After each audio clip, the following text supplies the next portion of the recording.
Hey guys, this is OddOneGaming. This is going to be another Raid Shadow Legends video. In today's video, I want to talk about something that was announced a few days back. I made a video on it, and basically that's something that I emphasized more on. So just to cut straight to the chase, talking about this, the upcoming quality of life features. We know that the tavern improvements should come next week. Usually they release these patches with the same time as the fusion, so on Thursday we should have the tavern improvements coming to the game, but then afterwards the next step is going to be the epic champion empowerment. From my point of view, this is the biggest thing ever because, well, kind of like the same way that my thumbnail says, well, epics are back on the menu, boys. Okay, this means honestly that having the empowerment for the epics, depending how they do their stats and all that, I feel like there's gonna be some changes in the meta maybe, or some changes for dungeons. So I decided to make kind of like, I've seen some other fellow content creators do that already, but I decided to make a little bit of a, top 25 epics that I believe will definitely will want to empower and obviously start saving from now. One other thing that's gonna change for me as well is, well, the 2x ancient is gonna be the time when I'm gonna pull again, because I'm gonna want to get those epics so I can start empowering, because on my account I'm gonna just empower one copy of every single one of them. So I guess without further ado, because there's gonna be a few of them, I'm gonna jump to them again. If you feel like I'm missing somebody, just leave it in the comments below, because I'm always open to more feedback. But again, these are just going to be the ones that I think, and I'm going to say the reason for each of them where I think they're going to be good. So when it comes to banner lords, I'm going to go through the banners. There's not anybody that I specifically think like, yes, they definitely need to be +4. Obviously, Stag Knight, Ursula are worthy candidates. Archmage, Helmet.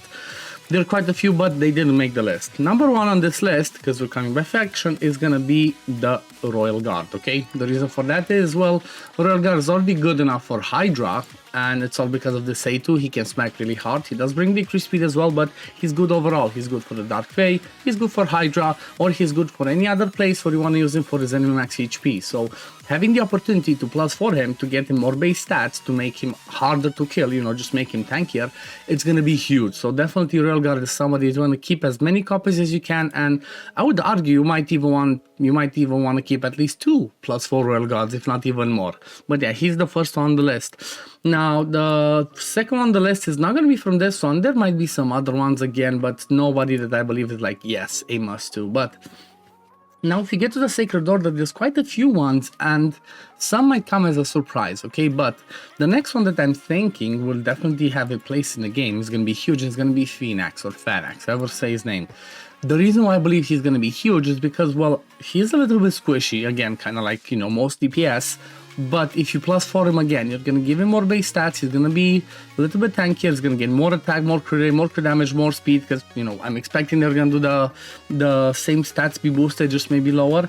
But it's because of this one. This A2 is the hardest hitting, if I'm not mistaken, still, at least from Epics, it's the hardest hitting A1 in the game. Especially if there are debuffs out there. So this one can be huge because block revive, so you can use him for the ice golem if you want to, on the higher level, if you want to block revive those ads. Or this one can be huge in arena, okay, live arena especially. If you manage to double hit this one, if you have him +4 and you have some awakenings, you can one-shot maybe people, even if there's a UDK, because if you do have debuffs out there, you can click that person, first it goes in the UDK, but the second one goes on the one that you want. So you might just one-shot their reviver. So definitely Phanex is going to be huge. And at the same time, you might get some utility from him. Even if you don't book him, just give him a little bit of accuracy. He might be useful with the chance to get block buffs in Hydra. So definitely Phanex, I believe, is going to be one of those ones that is going to see a value surge. Now, the next one that I believe is going to see a value surge is somebody that, from my point of view, at least on my account, I've been using less and less, and that's Mordecai. The reason I'm saying that is same principle. He's going to be huge for Hydra. You're going to give him more speed, more stats, more accuracy, but I believe that because he's going to be +4, his survivability is going to be better, and he could be a good option for the hard golem to survive and keep putting those HP burns. You're just going to HP burn, then A2, or just HP burn and A1, and you might be able to just use him and an activator like an Artac to just, duo basically the ice golem reliably on the hard stages. So definitely I feel like Mordecai is going to make that list. Now, next one, there's quite a few good ones in here, obviously, like Deacon's definitely going to be somebody you want to +4. Obviously, he's still going to be the same as good. Just having +4 is a no-brainer. So I'm gonna try maybe to avoid some of those no-brainers, or maybe I do have some of those ones that are top tier, or I just honorable mention like Deacon. But another one's gonna be amazing is Godseeker. The reason why it's like, yeah, she's a no-brainer, but why I specifically believe she's really good and worth doing is because of the fact that it's really hard to get her stats in order to do those duo comps for the Sand Devil. So getting her +2 is, again, it's going to give her more survivability, more speed. 100% Godseeker should make the list and should be somebody that you save copies of to, +4 her. Now, I think that's it for the Sacred Order. If you move over to the Barbarians, there are a few, honorable mentions. Somebody like a Skytouch Shaman could be a good one to +4. Then this one's another honorable mention. Just I had too many. I didn't want to, make it the list too big. Alika can be good because she has the lockout on this A3 and she can hit pretty hard. But again, there's somebody better that's an epic, so I thought I did not put her. But somebody like a Farkin is going to be huge because Farkin is still used in endgame Demon Lord. He's going to be still used in endgame Fire Knight Hard. So getting him to have higher speed, more survivability is just going to make him be more useful, especially for the Fire Knight, But obviously he's going to be good in St. Tranos and all of the other places. He's just an amazing epic overall. Honestly, he might even be good for like the Dragon on hard with extra stats. He might survive and just do a lot of damage with that A2. It's gonna make it easier for you to solo the boss at the end, maybe if you don't have the Stultuses, the Theodores and all that. So Farcran definitely makes the list. Now if we move over to the Ogryns, for the Ogryns there are a few tricky ones, but number one is obviously gonna be Ugo because she's one of the best champions for Hydra. This decrease defense, block buffs, heal, leech on day one. She's definitely going to be amazing. And again, kind of same principle as Red Guard. You might even want to get 2 Ugos +4. That's my opinion. So definitely save all the copies of Ugo that you have. Somebody that, again, a little bit of an honorable mention. I think if I'm mistaken, Cheese hits pretty hard. So he could be somebody that you might want to keep an eye out. He might be a tricky one that might just pop up and explode stuff. But there's another 2 in here that I believe definitely deserve the list because they're going to change by being +4. First one is going to be Eurogram. Okay, Eurogram is not as good for soloing stuff on hard levels anymore because the way that he got changed, he doesn't have enough survivability with continuous heals and not enough poisons maybe and whatnot. But it's mostly the survivability. It's just hard to keep him alive. But if you're going to have a +4 Eurogram, well, that might change things. You might be seeing that you might be able to solo some hard stages of the dragon, just him and 4 food champions with Eurogram, and then it's going to be worth to +4 him. So 100% Eurogram is going to be somebody that you're going to want to save the copies and +4. And then another one that is already good, but might be overshadowed by other ones is going to be Skrank. He hits extremely hard with this one and brings HP burn, especially for Hydra. So I have a feeling like he's just going to see more and more Hydra playtime if you're going to see him +4, because he can hit really hard. I never play with him. I know YST and Saf have done some testing with him. He brings you some weaken on day one, but the AoE HP burn that hits really hard, plus his interesting passive. It's, yeah, definitely Skrank is going to see more playtime, 100%. So you're going to want a +4 Skrank as well. Now if we move over to the Lizardmen, from the Lizardmen, honestly, I think only Venomage is going to be one of the ones that you're going to want a +4 because she has this A3 that kind of like Eurogram allows you, gives you the chance to just solo content with her. But again, on hard stages, it becomes more difficult because it's not as easy to keep them alive because of the lower base stats. But if you're going to have a +4 Venomage, you might be seeing that you go into the Dragon and you get the highest stage that's on Spirit, and you might just go and solo that one with Venomage. So 100% Venomage deserves to be +4. Then if we move over to Skinwalker, Skinwalker is going to have a few interesting ones. First one is going to be a Kempton. He's extremely weird. He's extremely quirky with his hexes, with the poisons on day one, with the way his passive works that kind of activates... what's it called? It kind of activates, like every time a poison is activated, he can proc sets and at the same time War Masters. I feel like a Kempton is going to be one of those that get as many copies and just plus for at least 2 of them. And because I'm quite sure they could dominate stuff like Sintranos and maybe even do some more amazing stuff in Hydra. So a Kempton 100% you want to save. And then there's another one in here that is the reason why Alika did not make the list from my point of view. Again, this is just my opinion. If you don't agree, just let me know who you want to take off the list and who would make the list. But another one which actually is used from time to time by people that don't have Crixia, Warlord or Yumeko, and that's Basher. The reason why I believe he's going to make the list is, well, having +4 Basher is going to give us more accuracy, more speed, and again, more survivability. So having those boosted stats just from having him +4, plus, you know, if you're lucky and you get some awakenings for him, he can be a baby version of a Warlord. So definitely Basher is going to see more playtime from people that don't have Warlord, Yumekos, and other lockout champions. That's from my point of view. Plus, he can hit pretty decent as well. So it might be a surprise Basher exploding people and stuff. Now, another one that's, this one's one of those ones that's pretty obvious, but Seer is 100% going to be somebody you're going to want to have +4, because honestly, if you have a +4 Seer and you have a fully awakened, you might be having cons where you don't need no buffs at all, or maybe just like one buff and shield set and she can explode stuff. She's just definitely the most powerful epic in the game, so I'm 100% going to +4 mine, even though you could have some arguments that you want the Seer to die once you get to the boss parts of dungeons, but you know what, I think I'm still gonna +4 mine, because why not? I want to see her just explode things and do some insane amounts of damage. Maybe even somebody like a Liburga could be good, because she's used in the, what's it called, in the hard dragon, because of her passive that keeps extending the duration of all the poison. So obviously she's one of those ones that we get from Doomtar. I'm quite sure we're gonna have some replacements, so I cannot tell you, okay, save app, but I guess it's gonna be either Tolf, 2-Hack, or Seer. So I guess save those copies in case you're gonna need them for Liburga. So now let's move over from the Orcs. From the Demonspawn, there's gonna be, let me see how many I have 2 over here that 100% make the list.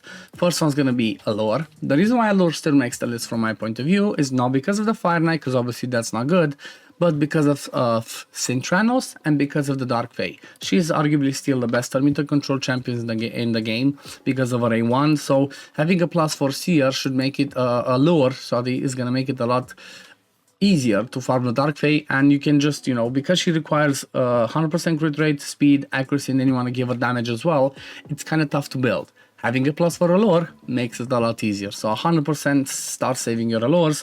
And one that I think is going to switch up some things, and I'm happy to see, is going to be Magnar. Magnar used to be the best HP-based nuker in the game, okay? Like when he came out, I don't think there was anybody else that was hitting harder than him. But now, if we're gonna have a +4 Magnar, I have a feeling like he might, you know, especially if you have like a 5-6 star awakening, he might squeeze back into the meta, okay? Like Magnar might definitely be someone that surprise pops back into, at least into the arena. So 100% save your Magnars and get him +4. Move over to the Undead. From the Undead Horde, there's quite a few good ones, you know, Gorgorap, Seeker, Dark Elhain that you could do on the side, but not priority. Priorities from my point of view are going to be Husk. Same reason as Royal Guard. He can hit really hard on this. It's going to be easier to keep alive and it's going to be amazing for Hydra. Plus he also brings you Provoke, so definitely you want to have a couple, maybe 2, 3, +4 Husks. And another one that might see some more playtime in Arena and other area of the games is going to be Vogoth. He's just, you know, he's basically the budget Ursaga, but he brings more healing. So having him +4, I think is just gonna get him again in the meta for stuff like Arena. We might see him again in Arena defenses because of his passives. Like, you know, Vogoth is definitely an amazing one. Okay, now if you move over to the next one, if you move over to the Dark Elves, this is gonna be one that it might surprise you guys, but you saw in the thumbnail, but I believe that Luria is gonna be somebody that you might wanna get and +4. Because you know what, her kit is quirky with the A1, with the A3, but check this A2 out. So, you know, she does an AoE hit, has a 75% chance of placing a freeze, but enemy skill by this skill cannot be revived. So she has an AoE hit that can block revive. And if you've seen when we had the, what was it? It was one of those competitions held by Dawood Jedi. Cold Brew had the Luria with a 6-star empowerment, okay? Just 6-star awaken, and she just exploded waves and block revived them. Imagine having a Luria that's again 5 or 6-star awakened with a +4 doing this A2. You're definitely gonna be reviving some stuff in Arena, and you know, it might catch some people off guard. So 100% start saving your copies of Luria and get her +4. And at the same time, somebody like a Dark Kill, I believe, is gonna be coming in there because he has a really good kit. Just he wasn't. It's pretty tough to keep him alive for stuff like Hard Dragon because of his lower HP. At least the defense pretty good. So for this one though, I don't know exactly which one's gonna be the copy. I'm guessing it's gonna be either Kaden or Captain Camilla that you would feed in Dark Kill, because the other ones are not. You know, there's no other epic magic Dark Elves, so because Gwyneth is again from Doom Tower. So save your Cadence and Captain Timeless, okay? You might want a plus for your Dark Kale. Now if we move over to the Night Revenants, from here there's quite a few ones, honestly. It's like I swear this faction has the best epics in the game, from my point of view. Like, you know, you could argue somebody like Miscreant Monster, amazing champ overall, really good for everywhere. Then you have somebody like a Sinesha, again, really good. The Sinesha and Skullcrown combos are pretty good. I feel like, yeah, Skullcrown is on my list. I feel like with having her a +4, she might be coming back in the meta, like her damage might be good enough, but it's not just the damage, it's because of her passive. She has kind of like the Leorius passive, where she can just keep herself alive, just get this unkillable, so she might see some more play time in the arena. Sinesha kind of same reason, you know, Blender comp is back on the menu. Then someone like a Doom Priest, 100% you're going to want a 4-star Doom Priest. The Rector Draft, same principle. But the ones that I actually had on the list, like I said, are Skullcrown. Okay, definitely good. Then the next one's going to be Whisper. Whisper is just because she's a damage machine. And especially for Hydra, if you have a +4 Whisper fully awakened, like I think just thinking about fully awakened and +4 Whisper, Seth's drooling right now, okay?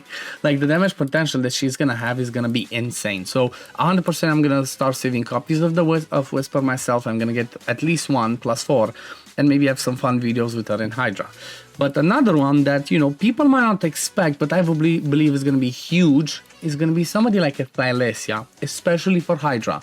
The reason I'm saying that is right now she's extremely squishy, really low base HP, base defense is pretty decent, but she's really squishy. And I'm not saying squishy just because of, like, you know, something that she has over here, okay? Just her base stats. But the reason why I feel like she's going to be amazing is obviously because she has a really extremely good kit. AoE decreased defense that, you know, doesn't require books to be 100%, but still, you're going to book her. To be on a 3-turn cooldown, AoE debuff extension on a 3-turn cooldown, and then debuff spread on the A1 that takes one random debuff from the target and spreads to all enemies under Hex.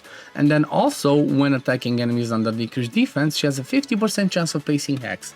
So she brings you Hex, decreased defense, debuff extension, and you know, debuff spreading. Definitely Thylesia is going to be somebody I'm going to be +4ing just to play around and have some fun with. She's definitely worth doing that for. Now let's move over. There's gonna be just a few more from the dwarves. 100% Geomancer is gonna be somebody you're gonna want +4 because he's amazing overall. Morag is gonna be Bronze Lock. She's gonna be huge as well, especially for Sintranos. Definitely really good epic that you want to keep in mind. But the one that actually made my list is Gala Longbraids. Okay, she's already pretty powerful with her A3 and her A2 for arena, so she's 100% powerful. But if you get her a +4 as well and you get some awakenings, she's 100% gonna see some live arena action. Okay, because the whole idea is, I have not said this, but you might see some +4 epics that are gonna be better than legendaries. Okay, because it's not as easy to +4 a legendary, so it might be a +4 epic is gonna hit harder than your standard nuker. Like for example, my Gala Longbraids might hit stronger than I cannot think who's a good nuker. Maybe somebody like a what's his name? I gotta look at this Void legendary. Inithri. Okay, so if you're gonna have obviously epics that hit harder, it doesn't matter if you don't have the legendary blessing. You know, just go with the epic ones. Go with the Crushing Rend, go with the Cruelty, go with the Phantom Touch, with whatever helps, and you might definitely have some fun. You might surprise people in live arena. That's all I'm saying. So Gala Longbraids, definitely get a +4 of her. And now down to the last two ones. There obviously might be a ton more, but from my point of view, there's two more, and those ones are gonna be kind of the same principle as Gala. Gambo the Dishonored. He was already a really powerful nuker, but if you can, he kind of fell out of the meta because, you know, his damage could not compare with the legendaries. But if we're gonna get him as a +4, he does ignore the unkillables. If he's under increased attack, he can decrease the duration of buffs. He self-buffs himself, and he hits pretty hard. So I have a feeling like the Void, Gambo the Dishonored, is gonna definitely see some, again, live arena or classic arena playtime as being a +4. So 100% definitely start keeping copies of Gambo. And this one might be a little bit more niche, but I really wanted to place her on the list, and that's Oboro. The reason why I believe she's going to be amazing, she's really good for Hydra, but the reason why I definitely believe you should +4 her is because of the fact that how she would work with somebody like a Lady Mikage, that's a permanent mythic fusion, okay? Basically what I mean by that is, if you only have Oboro and Lady Mikage in a Hydra team, well, basically what Lady Mikage does is every time she does an A1, a random Shadowkin joins the attack, okay? With their default skill. Well, what does Oboro do on the A1?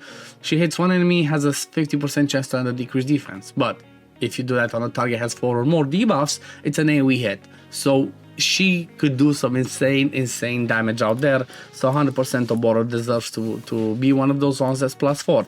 Obviously, there might be some other ones in here that could, might be worth somebody like a Fenchi, Toragi, Hotatsu for more general content. But, this is more about endgame that I'm talking, at least, if you get towards the endgame. And when it comes to Sylvan Watchers, honestly, I did not place anybody on the list. There's some really good ones like Nia, Creodan, Lockwind, I heard hits pretty hard, Druella, but I don't think any of them are like definitely game changing if you have them +4, unless you really need some of these specific ones. Like maybe Ornn, you could argue Organ could be another one just for soloing content, but if you have a Eurogram, or a Venom Mage, they're better than an Orc. But yeah, I think that's my list. That's my top 25 epics that I believe you should start saving and you should have ready to empower once they're gonna release that. Like I know it can be 3 months, 6 months, we don't know, but definitely it's gonna be the best thing for the game from my point of view, because it's gonna, like I said, it's gonna bring the epics back on the menu. But yeah, anyway, this is gonna be it for today, guys. Thank you all for watching. As always, if you do enjoy my content, don't forget to like this video, subscribe to the channel to see when I upload next, and I'm gonna see you on the next one. Peace, love, take care, everyone. Bye, guys.